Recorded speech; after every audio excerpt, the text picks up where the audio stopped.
Assalamualaikum warahmatullahi wabarakatuh. Selamat datang kembali di YouTube channel Irfan Aceh. Di video kita kali ini yaitu inilah jalan baru menuju ke wisata Pantai Lanco yang berada di Bayu, Kabupaten Aceh Utara. Ini merupakan jalan menuju ke wisata Pantai Lanco di Kecamatan Samtalira Bayu, Kabupaten Aceh Utara ya. Ini rute atau jalan menuju ke wisata Pantai Lanco di Bayu, Kabupaten Aceh Utara ya. Terkini tahun 2026. Sini kita lihat bagaimana suasananya menuju ke pantai Lanco Aceh Utara. Ini penasaran, tonton video ini ya. Terima kasih dan selamat menyaksikan jalan baru menuju ke wisata Pantai Lanco Aceh Utara.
Museum Sabra Pasir ya.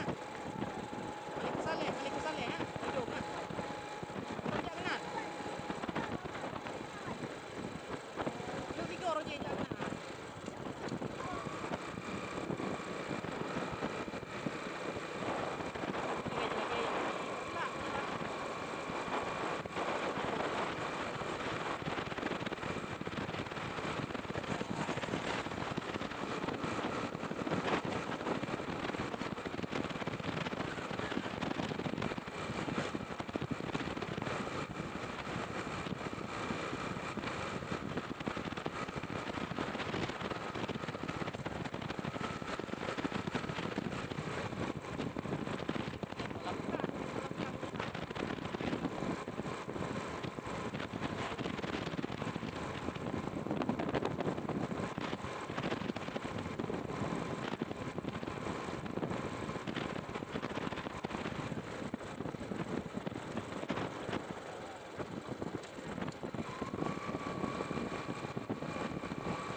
Ho nyo.